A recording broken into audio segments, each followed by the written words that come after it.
So we need to talk about a couple guys who are going to go and help them out because they've got all their gun stockpile, but they don't really have cannons. Right. Cannons are kind of important for warfare. They're hard to come around by this time. Yeah, and the colonies don't make any of their own finished products anyway, so they wouldn't make their own. And this is still like a baby country, and then because of the Navigation Acts, mercantilism, then they are not pretty much allowed to really make anything. No, and it's not like they have other countries they could go to. Right. They don't have any alliances. They haven't traded with anybody. Well, whose fault is that? England's. England's fault.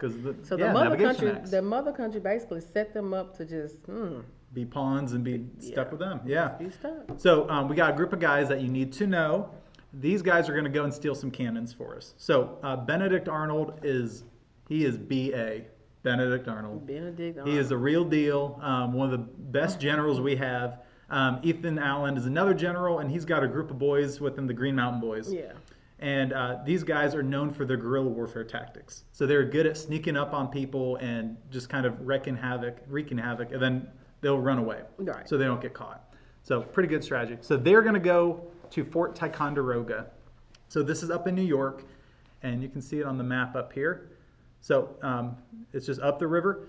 And they're going to go steal all these cannons that are there. This fort has a ton of cannons. So basically, this is a British fort. Yes, and this is one of the forts that you're going to see that's going to basically be there because of the proclamation line.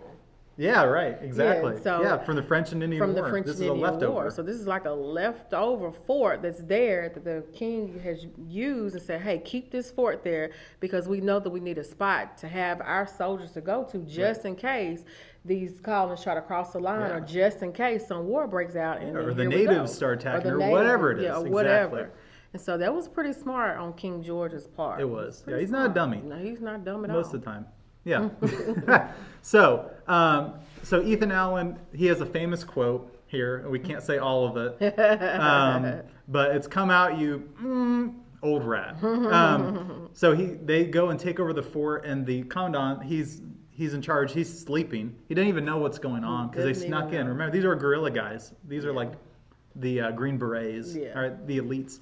And so they sneak in, and he goes and bangs on the door and tells the guy to come out and forces him to surrender. You can see he's in his pajamas. Like, he has no idea what's going on. And so they take over this fort, and they've got tons of cannons now. So basically, nobody saw this coming. No. Nobody thought the colonists would become this brave. Yeah. And Ethan Allen and his whole little squad go and take over this fort. Up in New York. Up in New York. And take over this fort with all of these cannons. Mm-hmm. What a major victory for the colonists. Oh my gosh, yeah, because now we actually fight a war. We have cannons. Like that's a huge thing. Like that'd be today, like going and stealing stealth bombers or something. Like that's the closest thing I can really compare it to. Like that's gonna give you some advantage. So this is really a big deal. And notice it says Ethan Allen here. Ethan Allen kind of steals all the credit for this. Yeah. And so Benedict Arnold's not very happy about it. Yeah, Benedict Arnold, he wants, all of the Instagram shots and the Slapchat, whatever, Snapchats and stuff, whatever it's called. He wants all of the credit on all the social media. He wants all the likes and all the shares. Right. He wants everything, right? So if you don't know who this is a picture of Anakin Skywalker. Oh, Lord. Sorry, I don't think Miss Lee's a big Star Wars person. I'm not, but I'll If you are, you know where this is going. So Benedict is not happy he didn't get credit for this. All right. So these cannons have to get back to Boston. Because remember, Boston's the center of all of it. Right?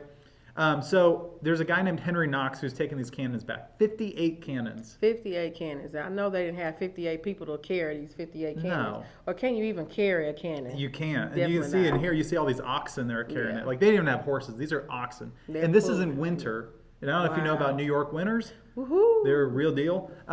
So they're on sleighs. They're these big sleds they're pulling them on. It's not Santa Claus and the reindeer. No. And actually, Henry Knox, you might know that name from Knoxville, Tennessee. Or Fort Knox, named after this guy. He's going to become pretty important. A big guy. He's going to be our first Secretary of War, actually, when we become a country. So he's bringing these cannons by oxen. One of them, even one of the biggest ones, falls in a lake as they're crossing over it. And they have to go into the icy water and pull the cannon out. Like, they need everyone that badly. So in an ice lake, they're going to drag it out. It's insane. If they were depending on me, we would have gone back to Boston with 57 I would say there were only 57 there. That's all there were. But Henry Knox is like, no, we need this one. And he was probably right. So they went and got it. Shiver So me these timbers, guys it are real would've been deal. real cold. Yeah.